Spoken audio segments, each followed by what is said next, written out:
World-class lessons from the real estate industry's top 1%, empowering agents to think bigger and do more to create life by design. You get access to exclusive interviews with top producing real estate professionals. Listen in as we talk about their journey into business, best practices, and lessons learned. Hosted by Kiro Nasrallah and John Scipione. I mean, one thing that we always say in our office is just action is better than perfection, right? This is Light It Up with Lighthouse Residential. Welcome back to another episode of Light It Up Podcast. Today's guest is an absolute savage legend in Cape Coral, Florida.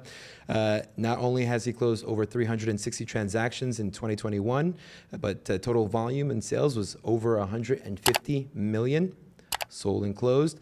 Welcome, Mr. Mike Darda. Thank you guys for having me. Absolutely. Of course, Well, thanks so much for being here.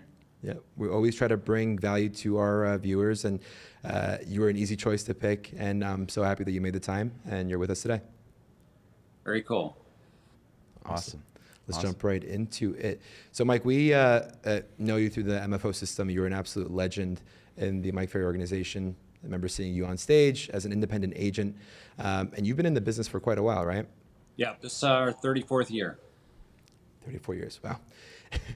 I've been in the business for 10 years, and it's been a very interesting roller coaster ride for sure. It feels like it went by in 10 years, though. I tell you, it's going fast. But Yeah.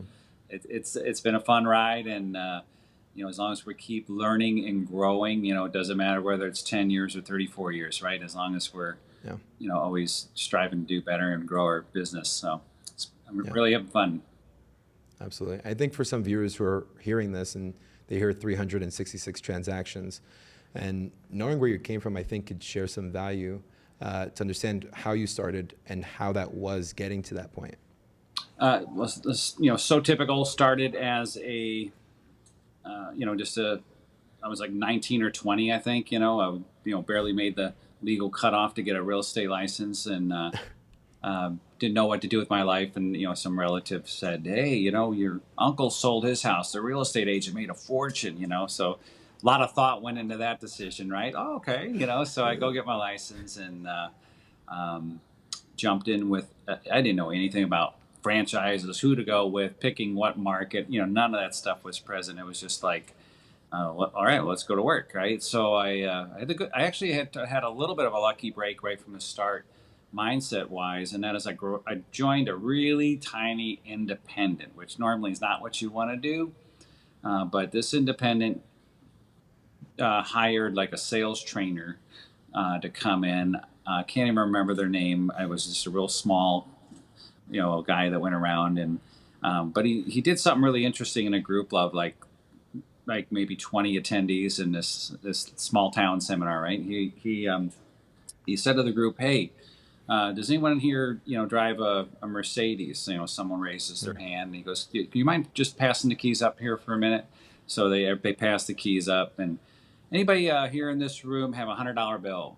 And someone passes up a $100 bill.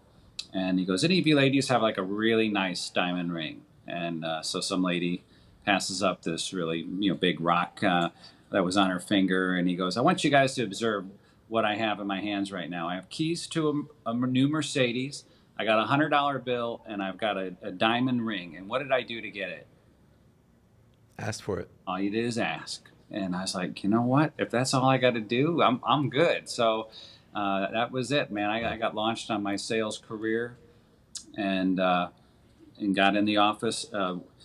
I then had a second good fortunate event that set me on the right path, and that was I took a buyer out in my car, and that was miserable, right? I spent like 3 weeks, sold this guy a house for it's like a $52,000 house VA.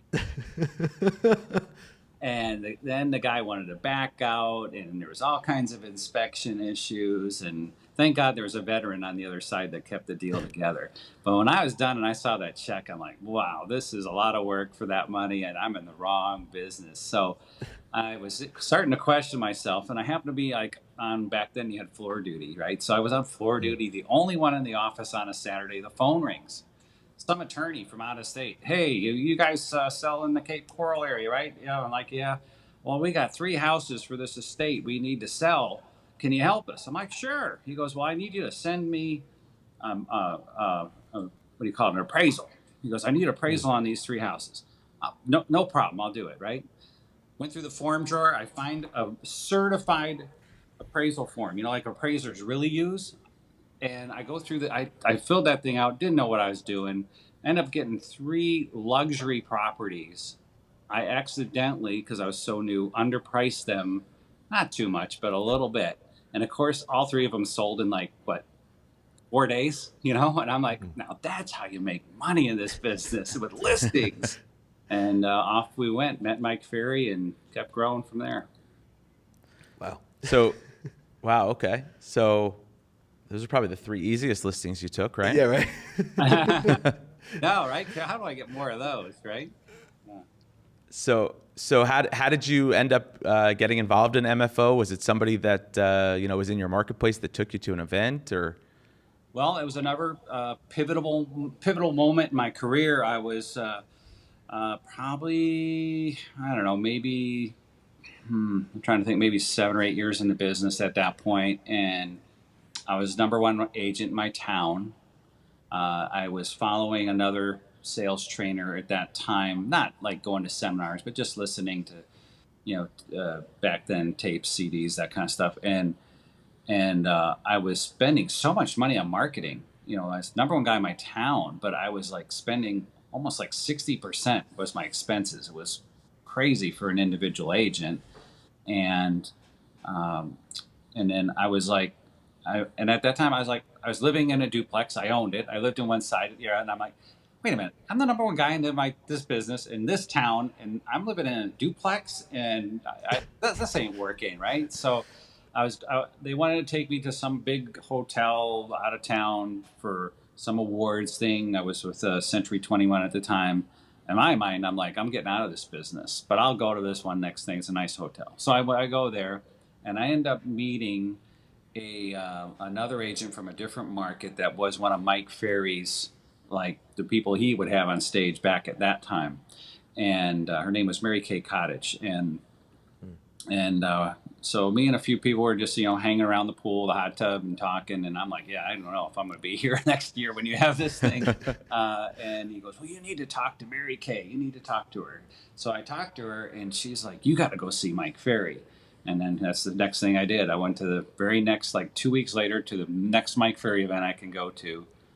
Literally signed up for coaching at that event, and I'm still. I actually have probably I have 4 Mike Ferry coaches right now for my company to this day. Wow.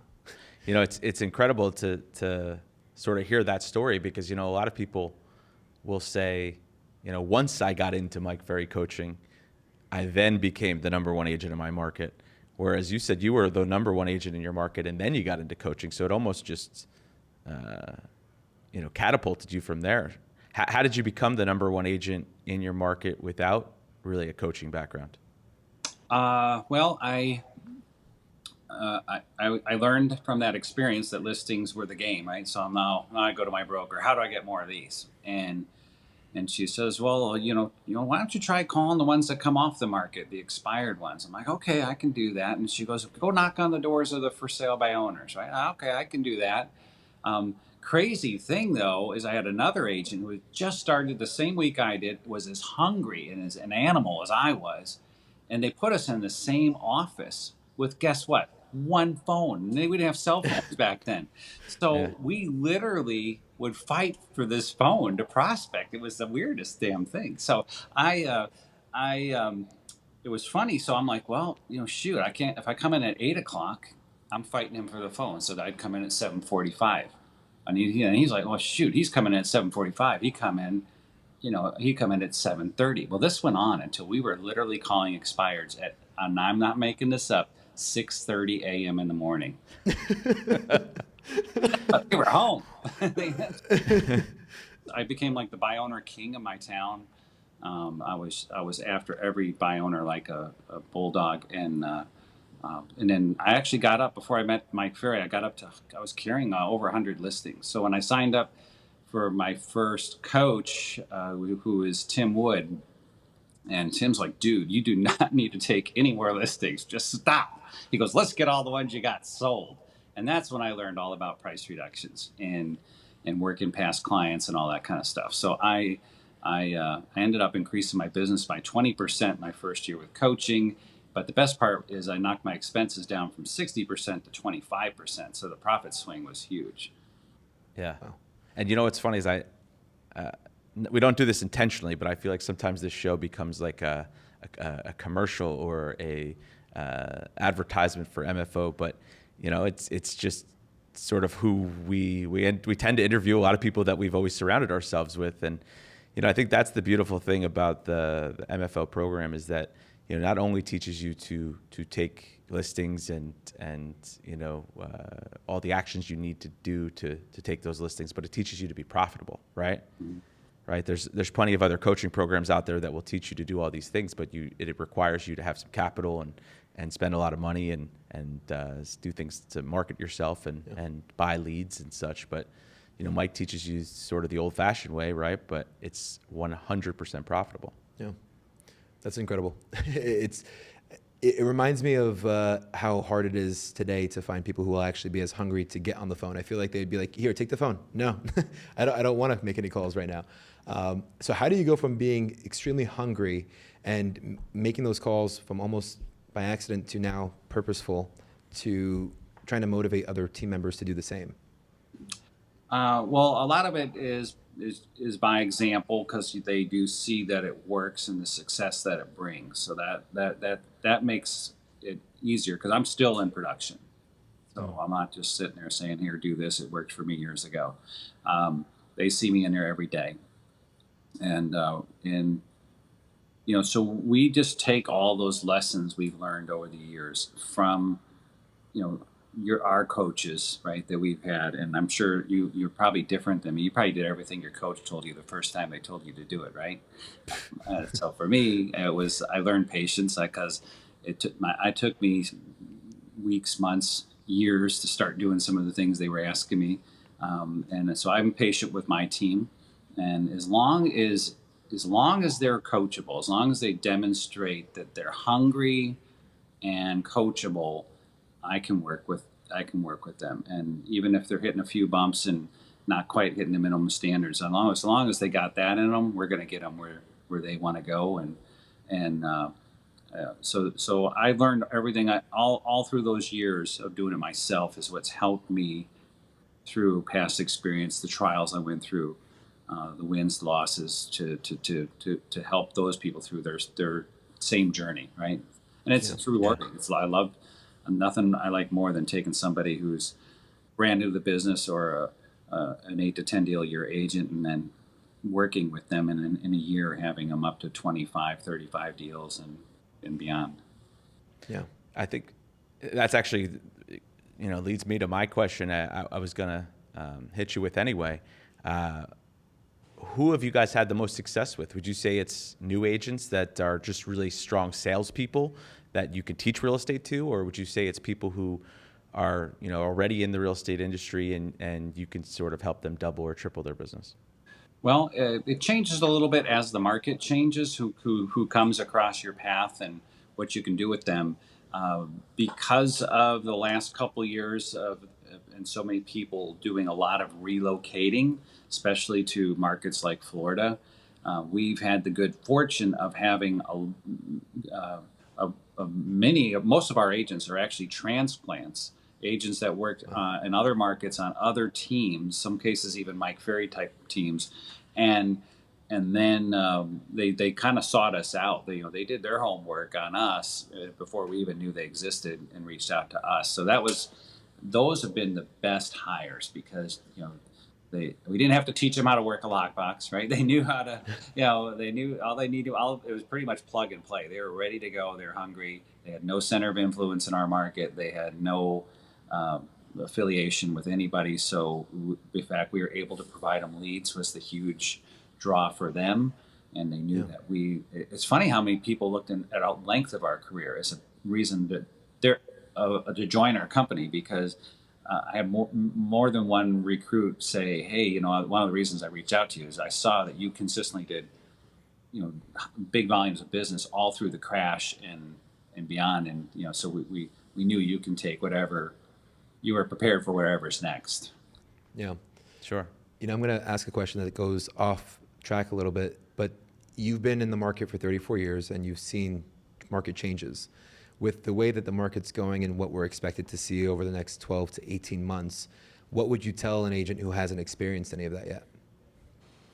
Well, I mean, there's a lot there. I mean, it's not one thing, but you know, you better have your skills down, your skills right, because you're going to need them. So this is not the market for the person that was just you know, jumping in and playing around. This is a market for people that are willing to roll up their sleeves and work. And not only is it and that's a good thing, because there's tons of opportunity in a market when it changes like this.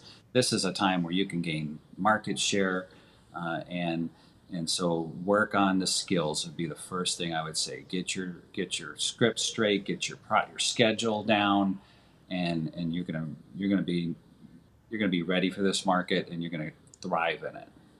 Yeah, that's beautiful.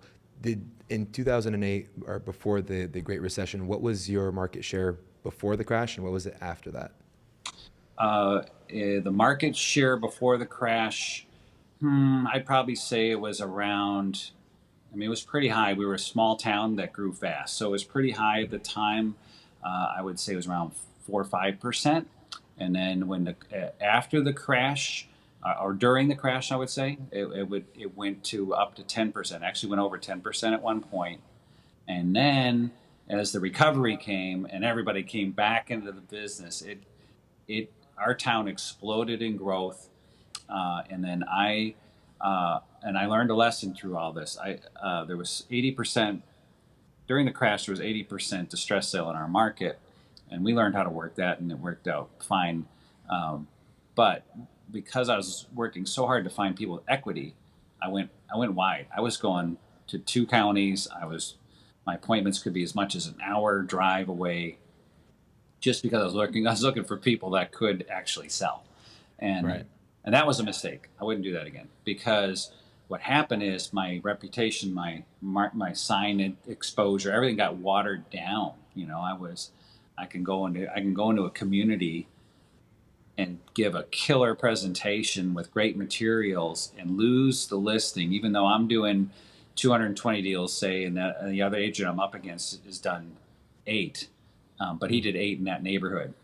You know, so as the internet's evolved and people can do their own research on agents, that's when I started to realize, dude, you can't play that game anymore. You have to be really solid and have a strong market share in this very specific area if you want to dominate and grow.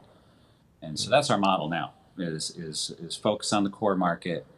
We got a place that we're looking to get to on that market, and then we're just going to duplicate that into the next market center and the next from there. But we're going to really own it before we move to the next one.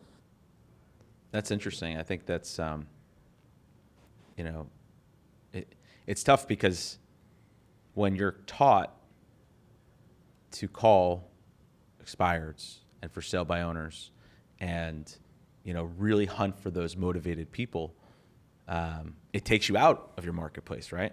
And when, like you said, like when times are tough and you're in a recession and you're looking for people who actually are able to sell or can sell or actually have equity, you know, it takes you out of those areas, and it's tough to sort of really hone in on those areas. So I think that's important that you guys focus on that. How would you say? Let's phrase the question this way: how do you focus on a really specific market without spending millions of dollars on marketing and advertising? Well, it's a couple ways, but you know, one of the things that that caused me to also focus on a core market is because you actually didn't have to prospect as hard to dominate that market, because now, you know, instead of taking my skills and taking, let's just say, maybe 150 listings across 2 counties and all kinds of neighborhoods, I'm still taking 150 listings, but it's all within a few square miles, right? So So now those signs are out there. I see your sign everywhere. You know what really woke me up? People used to always say, I see your sign everywhere. But then when I went wide, I was actually selling more homes, but I didn't hear that anymore.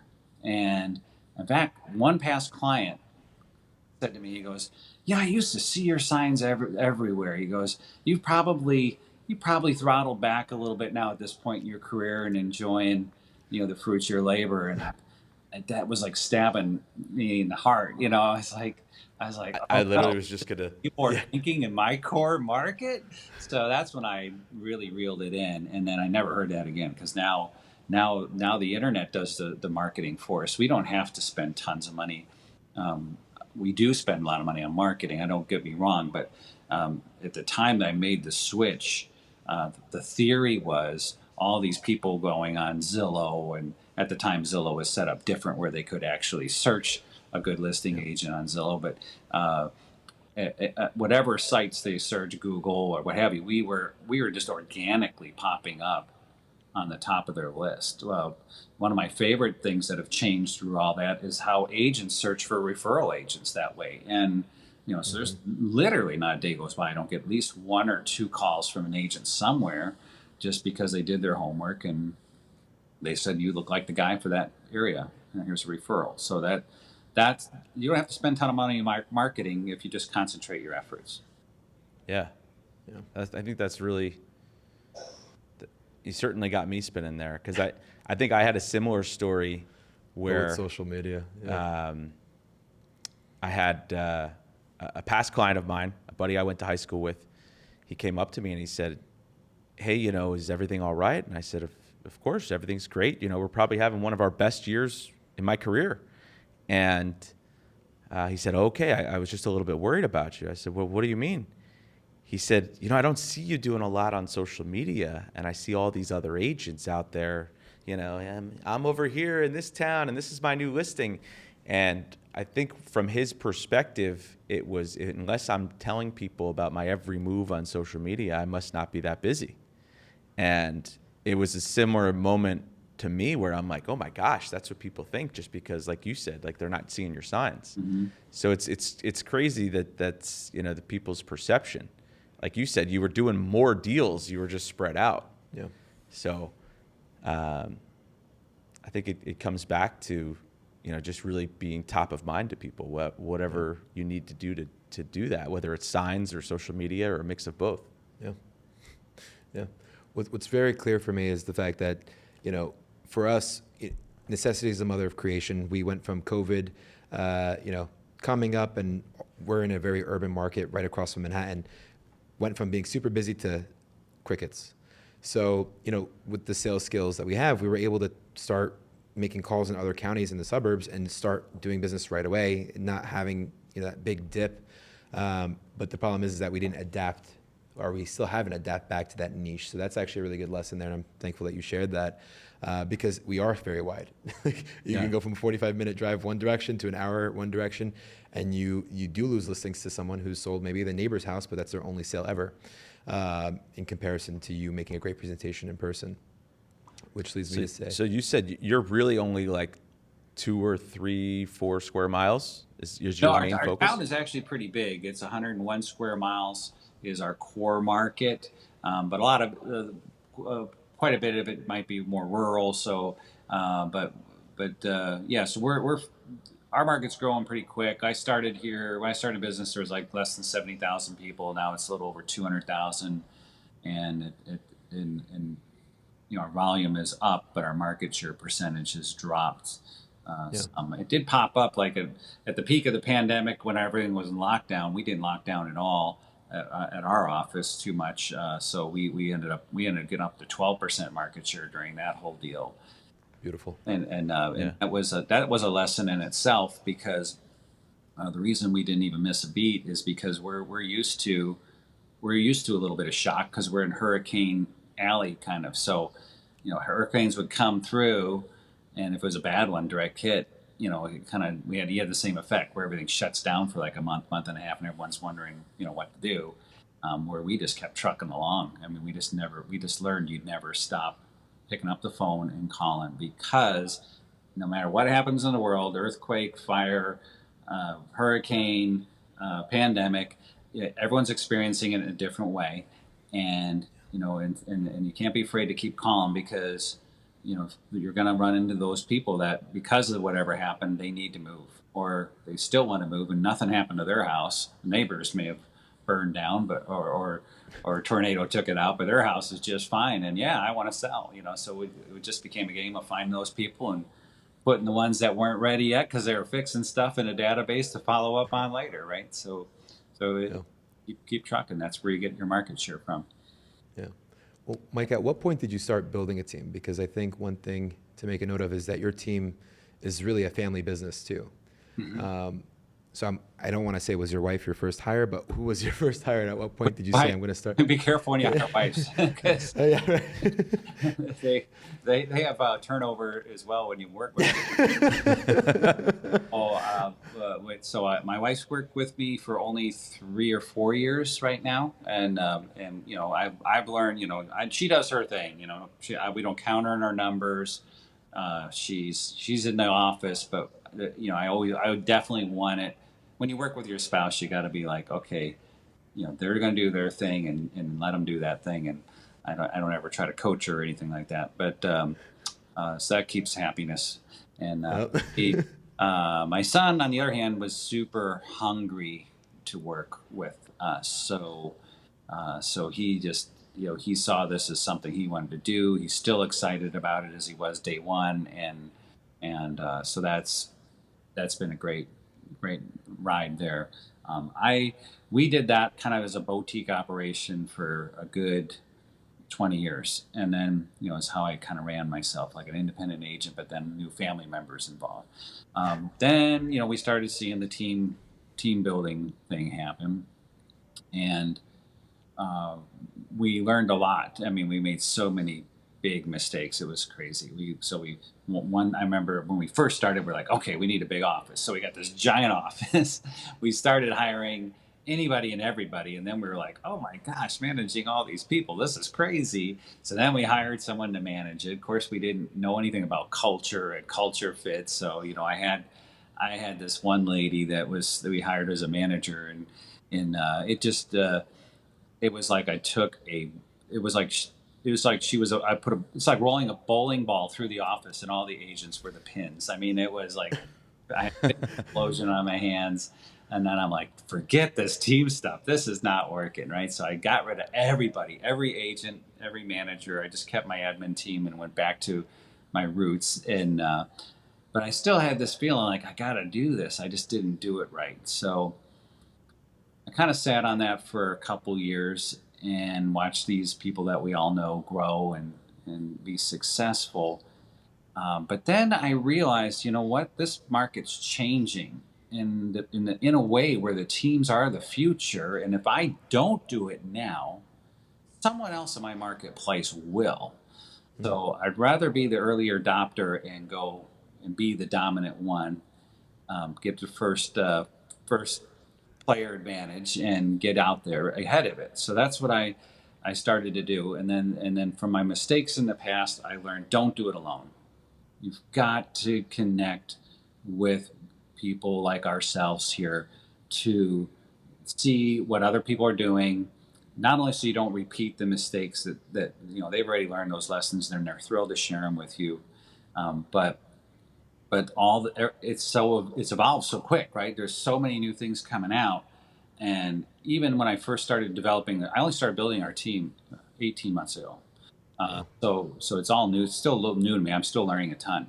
But when I first started building 18 months ago, even though I had help, I was still burning through a lot of money because I try this. Oh, someone says do that, so I do that, and then I would throw tens of thousands of dollars away on something just to pull the plug on it 4 or 6 months later, because all of a sudden everyone else was figuring out the same thing. No, that wasn't the new greatest magic pill.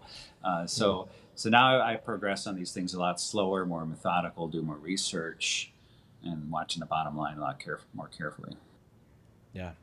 I got our American Express bill yesterday, and I know exactly what you mean by that. I'm like, what was this that we signed up for? Yeah. you know, and yeah, I feel that 100%. Yeah. Wow. Talk to us about some of the people that on your team, some of these agents. Like for us specifically, we're looking for people who, when we're building our team, we don't want really anybody on the team who's just doing 4 or 5 deals. We're trying to find people who are doing a minimum of 24, 25 transactions a year, and hopefully we could get them up to at least 40 or 50 deals a year. Would you say that's the same sort of idea for you, where you really do you tend to focus on deals per person? Totally. Yeah. So we will look at it a couple ways, but the first off, our best candidate seems to be that 8 to 12 deal a year agent, because they know enough. Maybe they're with one of these companies that doesn't give them any support. Maybe the company doesn't even have a brick and mortar building in the marketplace. They have no camaraderie, no support staff. That's our favorite person, So we know we can get with someone like that. We know that their split's not going to be anywhere what that was with that other company, but they're going to see that we're providing them the leads, the opportunity, we're providing them with the training, we're providing them with the back end support, and we can point to multiple people in the office that are using the system and it's working for them. So it's an easy sell, and um, it's easy to get them up to those productions of 25 to 35 deals. We haven't had so much like you taking 25, 35 deal people and moving them to 40, 50. We do have a couple 40, 50 producers, but they started with us, at those lower levels. Sure. So new agents, we do hire a couple. We try to do it like 2 at a time, so we can train a couple together. And that it's we hire according to our core values. We just want to make sure they're hungry, humble, smart, and positive. That's our focus. As long as they have that, we'll give them a chance and we'll get them on board. But it's still a roll of the dice if they're going to make it. You just never know. Yeah, that's the biggest struggle. I think it's switching from highly productive salesperson to entrepreneur is the hardest shift, because you tend to follow your gut a lot more as a salesperson versus like a system and a process with like, okay, well, what was the DISC assessment? What's the core values do they follow these core values? Are they going to follow this core focus? Are they sharing the vision? It's hard to adapt to that. What are some of the things that you had to do, or some of the practices that worked for you in making that mindset shift? From salesperson to entrepreneur. Yep. Okay. Yeah, that's a big one. And when you're a salesperson, at least for me, you tend to think transactionally. You tend to think you're a deal junkie. So you're out there. You're not a manager by any stretch. You're just managing your schedule, really. And so what you can get away with when you think like that is you can get away with, oh gosh, I got all these listings. I need to hire someone to take care of processing these listings. So you go hire somebody and you throw a bunch of files on their desk and say, deal with that. And then you're like, oh man, I got all these pendings. This is throwing me off schedule. So you hire a TC, right? And the TC's doing their thing, and the listing manager's doing their thing. And gosh, you know what? We really need some more coverage around here. People are walking in the front door. So you hire a receptionist. Anyway, you get all these different positions, but there's no thought to scale. There's no thought. Everyone, you have a person that, God forbid, quits, and they're like, everything was in their head, or they got these programs they're operating off of, and the listing manager's got these different programs. So that's what I learned a lot of, is about how to hire to culture and create systems at scale. I learned what I'm terrible at is I'm terrible at being in production and growing a team at the same time.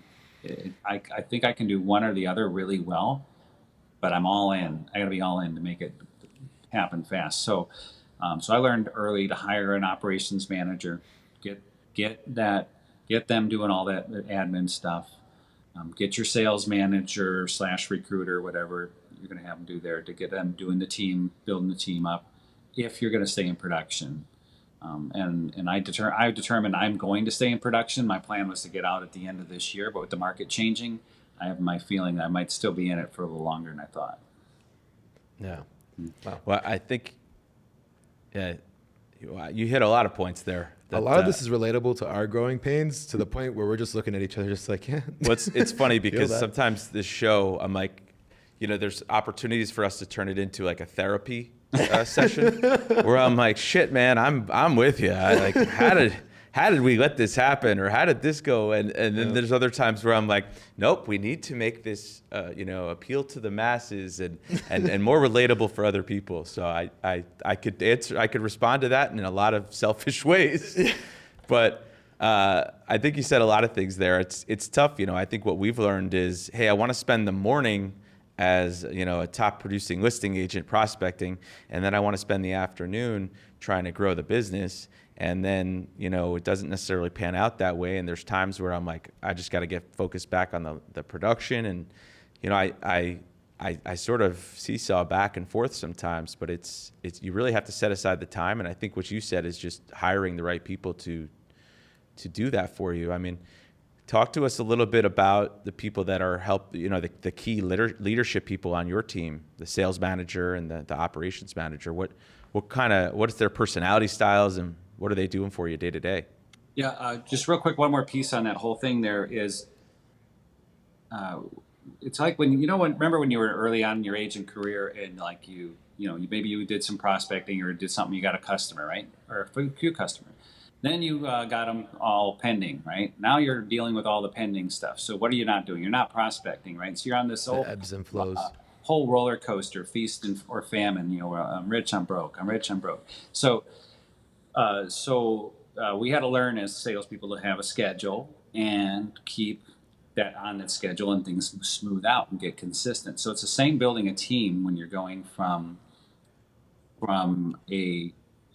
transitioning from sales to becoming a leader, a visionary, and building a company. So if we're constantly going back and forth between being a team leader and then being in production as a salesperson, we're going to have the same effect on our business, this yo-yo thing. So what I learned is I block out production days, and I build out days where I'm working on the business, not in it. And those days are dedicated to that. So that way I can keep my head focused. My schedule set up that way. Everyone knows, okay, well, we set an appointment for Mike. Well, we know Mike only takes appointments on these days. And or somebody has okay, so our rep with this vendor or this new thing we have to do a Zoom call on, all that stuff scheduled on very specific days that are working on the business days. And when I found I did that, I was able to keep my production up and still build the company. Could I build it faster if I just got out of production? Yeah, but if you got to do both, that was what worked. Yeah, That's helpful. yeah. So I'm now 4 days a week in production, and I'm honestly one full day, 100% on building the company, and then I'm probably another half a day to a full day just working on the thinking part of it, right? The mindset thing where you're not in the office, but you're still working. That doesn't take into account you traveling to learn more from other coaches, other people who have gotten there, and putting that into your business as well. Yeah, and that's not work. That's fun. I love it. Yeah, right? Yeah. That's good. What would you say is, with what you know now and the pain that you went through there, what would you say is like the first hire that you would make if you were saying, I'm going to build a team? What's the first person that you would bring on? Is it the operations or someone else? Yeah, boy, it's really, I guess it just depends on a little bit on what you're good at and what you're not, and where your weaknesses are. So I had to go through this transition of all my people were what I call, they were all Band-Aid type operations. Like my TC was doing things the way they wanted to do them. My listing manager was doing things the way they wanted. They had completely different databases and programs. Nothing matched. It was not all scalable. So the first thing I had to understand was if I'm not going to be the full-time person in there straightening all that out, I had to hire that person. So for me, because I had all those people in seats, not necessarily the right culture or the right systems, I knew I needed someone to create that for me. So I seeked out. Um, I made a couple mistakes. I hired wrong managers that didn't have right culture and all this kind of stuff. So I thought I'm going to go take some real serious time, hire a quality operations person. So that was my first big hire with building a team, besides bringing agents on. And and then once I got that person, then they took over the roles of getting the right culture fit and right butts and seats, and that I was able to stay in production because of that. But then they ran into capacity issues. That's the dilemma, right? You grow, and then all of a sudden now you can't grow because you're at capacity. So now we're going to phase two with leadership, and that is getting that director of growth type position. That's going to be recruiting and training. Wow. Yeah. So the operations person, what's their background? What's their personality style? Had they worked in real estate operations before? What's Good that? questions. No, those are great questions. I love them. So He thinks this is therapy. Yeah. yeah. So I wasn't finding in my market what I wanted. So I did hire a company to go, find this person for me. And I ended up finding somebody that happened to be good, have a strong HR background, driver personality, and was passionate about real estate. Used to own a real estate brokerage. So I knew they had the background in real estate. I knew they had the HR background for the people piece, and they're very strong, big on culture. So I just got lucky with a really great person. But there's a lot of great people out there. You just got to be patient and make sure you hire the right one. Boy, it's worth the wait, even if it's months, to find the right person versus rushing into it, and then you end up losing 6 months if you do that, because and the cleanup afterward. Yeah. I feel like the interview process to bring someone on is like dating, right? Everybody sounds really good on the first date, and you bring them in. Especially with salespeople, right? Yeah. Like when you're interviewing salespeople, like some of these people are professional interviewers, right? And like everybody shines on the interview, and they say all the right things. The really good ones study the things to say and the right questions to ask, and all those things. And then what's tough is what we've had good experience with, I'd say, is just trying people out, saying, hey, listen, let's do a 1 week trial run, whether it's an agent position or a salaried position, and let's just feel each other out for a week, because usually I think by day 5 or 6 you're like, hey, listen, you may think we're insane, and we may think that you're not the right fit culturally, so let's just sort of test drive each other. Yeah. And I found also just, I'm pretty open book. I get them in the office, hey, come join a huddle. Come, let's go to lunch. I bring other people in on it too. I don't just rely on my own judgment. I bring, especially for leadership positions, boy, you better have the buy-in from your admin team, or you're going to have a mutiny on your hands if they're not all on board.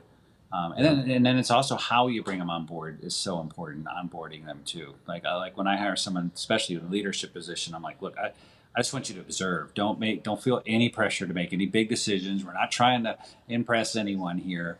Just observe the culture, observe who's doing what and why. You may have a lot of great ideas on how to make the change, but let's just keep that, make notes, and let's talk about that later.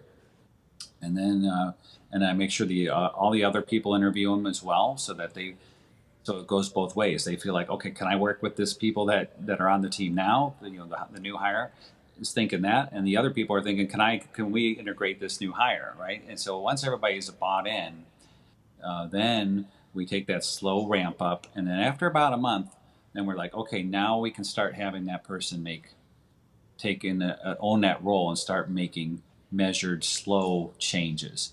And I found a really cool way to start is make sure that make the first changes ones that your team has been wanting you to do forever, but you just never did it. Because when you give the power to your new hire to make that change, they're going to be a hero with everybody else just automatically. Yeah. Can you give us an example of that? Yeah. Let's just say I'm just making this up, but let's just say the team wanted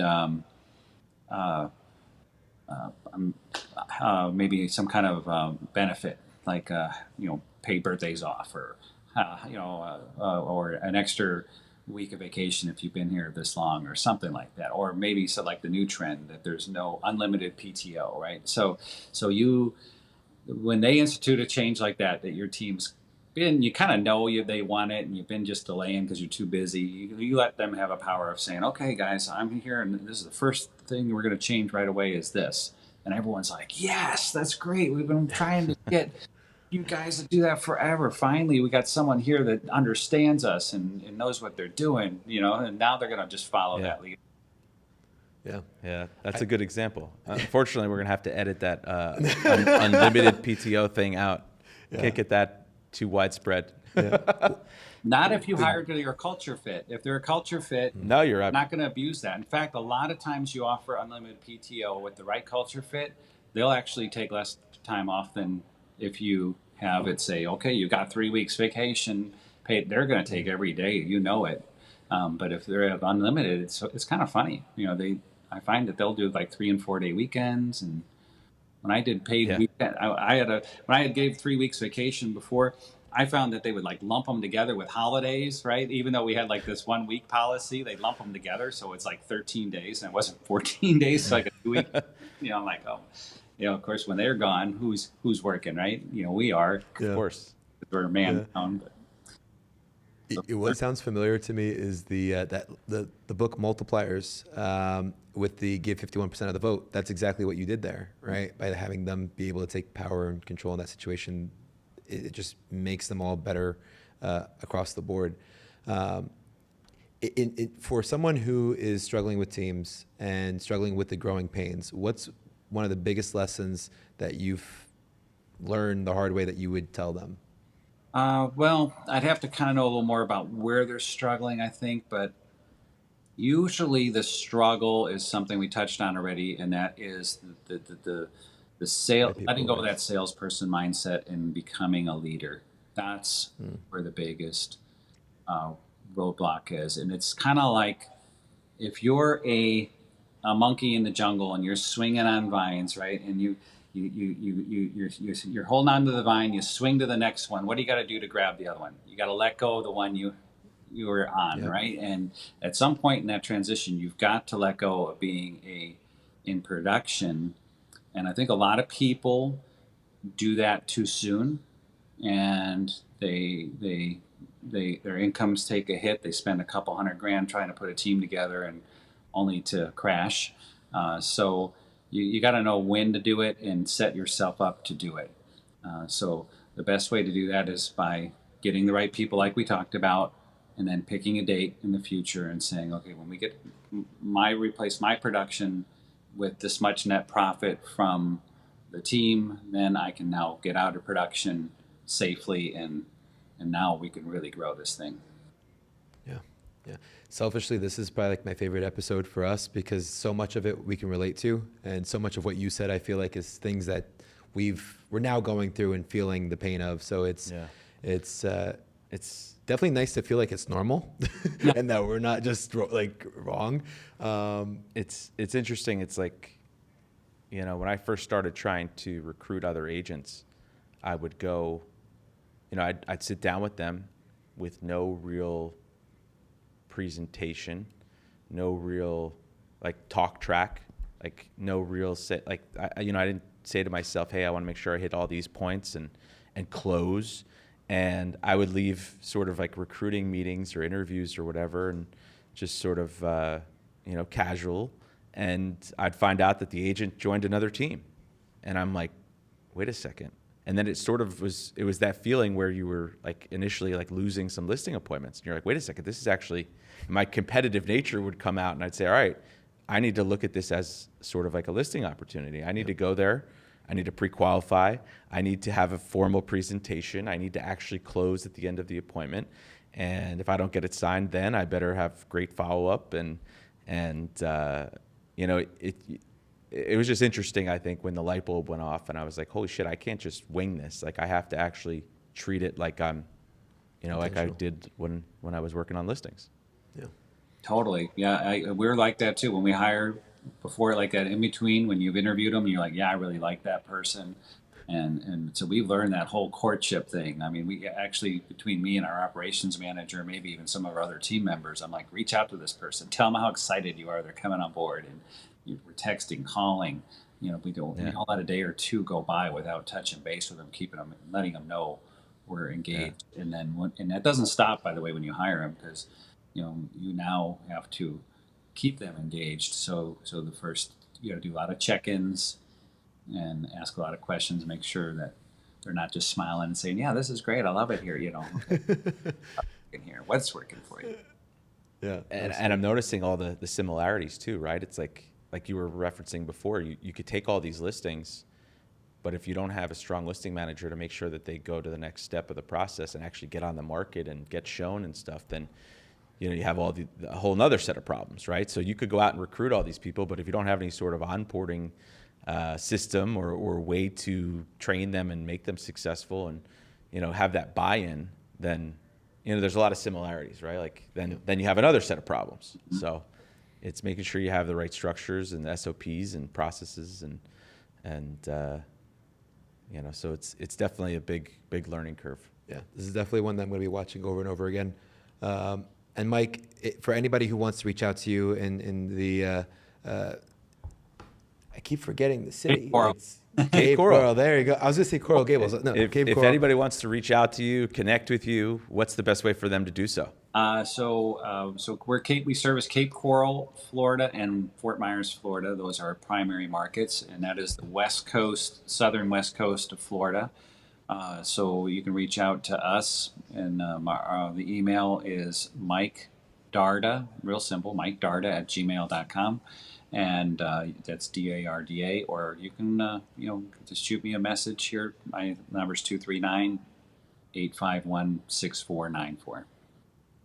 Awesome. That's fantastic. Well, we really appreciate you spending some time with us today. I think people will find this very, very beneficial, especially people who are venturing into building a team or even just, top individual agents. I think a lot of people will certainly find it helpful. So we really appreciate your time and let us know if there's anything that we could do for you. Okay, awesome. Thanks for having me. You guys are great. Love learning and growing with you. Thanks, Awesome. Mike. Awesome. Thank you so much, Mike. Bye-bye.